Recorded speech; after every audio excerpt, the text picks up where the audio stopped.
Here are some of the terms and references that you will hear with regard to culture and nursing care in the United States. Foreign-born, it is estimated that 12% of the total population is foreign-born.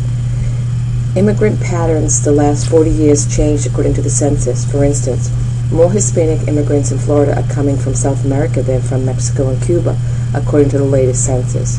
More than two-thirds live around major metro areas of the 6 states: California, Texas, New York, Florida, Illinois, and New Jersey. Legal immigrants are lawful permanent residents, and they make up 85% of the immigrant population. They're in the country legally and live and work here as well, but not entitled to benefits until they have been residents of the country for 10 years. Refugees are persons that are seeking asylum and are immediately eligible for benefits such as SSI and Medicaid. Non-immigrants are those admitted to the U.S. for a specific period of time, such as vacationers, entertainers, diplomats, or somebody who has business in the country. Unauthorized immigrants are those that come into the country illegally. So let's define some of these terms that we hear all the time. Culture. Culture is a set of beliefs, values, and assumptions about life shared among a group of people passed on through generations. Ethnicity is the shared feelings of people among a group of individuals. These individuals share the same cultural patterns. Race is the physical markers to identify the group membership or social classification. Developing cultural competence is one of the core competencies of public health nurses. It is the ability to work effectively in cross-cultural situations. To be a public health nurse and to have cultural competence, you need to maintain an open attitude and you need to avoid seeing all people as alike. The 4 principles of nursing care are: the care is designed for the specific client or target group. It is based on the uniqueness of the person's culture or the group culture.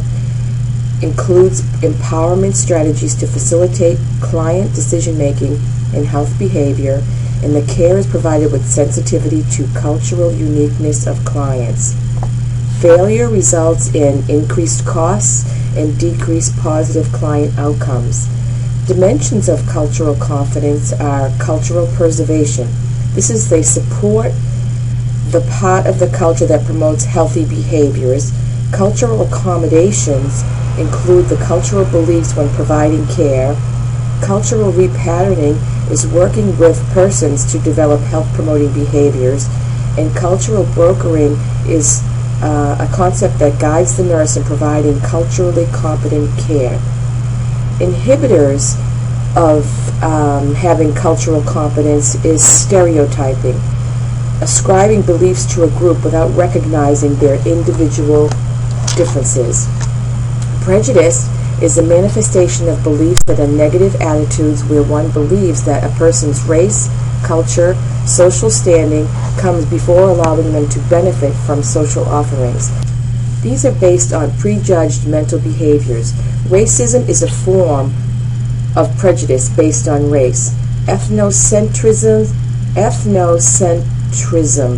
is a belief that a person's cultural groups determines the standard by which they are judged. This person devalues behaviors that are different from their own. Cultural conflict can occur when there is a misunderstanding of expectations.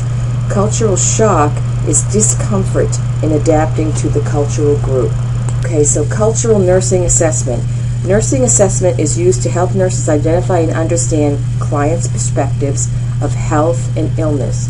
There are a variety of tools available that focus on the various cultures and depends on which cultural dimension are of importance. Data collection phase helps the nurse understand the client from their own point of view. The organization phase is when there's a variety of guiding principles that will help the nurse conduct cultural assessments. First and foremost, the nurse must be honest and sincere, and honest with themselves and the client. They try to gather data about the culture from others that have worked with the culture, so you have some awareness of the correct approach. So you really want to talk to people who have spent time with people from that culture. Be aware of variations among cultural groups. With regards to communication, as far as nonverbal or verbal cues, you really need to be aware of how some cultures have nonverbal cues that are more important than others. Use of an interpreter who is proficient in language will help a great deal.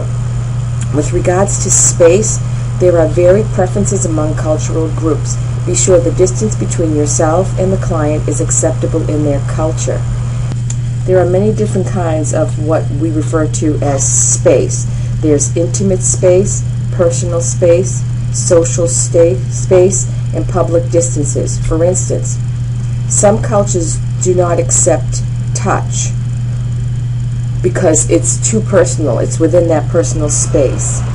Social organization around family is a part of culture that includes family, or do they see the opposite and they want privacy from their family members?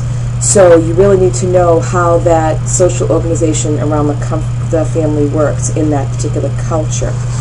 Time means different things to different people, especially in different cultures. Make sure you're aware of what time means to them. For example, there are some cultures who take their time and do not consider being late as a negative. With regards to environmental control, some cultures have beliefs about an individual's ability to control environmental factors, and they need a locus of control. There are biological variations in cultures. These include differences between growth and development, skin color, enzymatic differences, susceptibility to disease, and reactions to laboratory tests. So make sure that you're aware that they don't have any beliefs or beliefs about specific tests that you're going to have to run on them. What about culture and nutrition?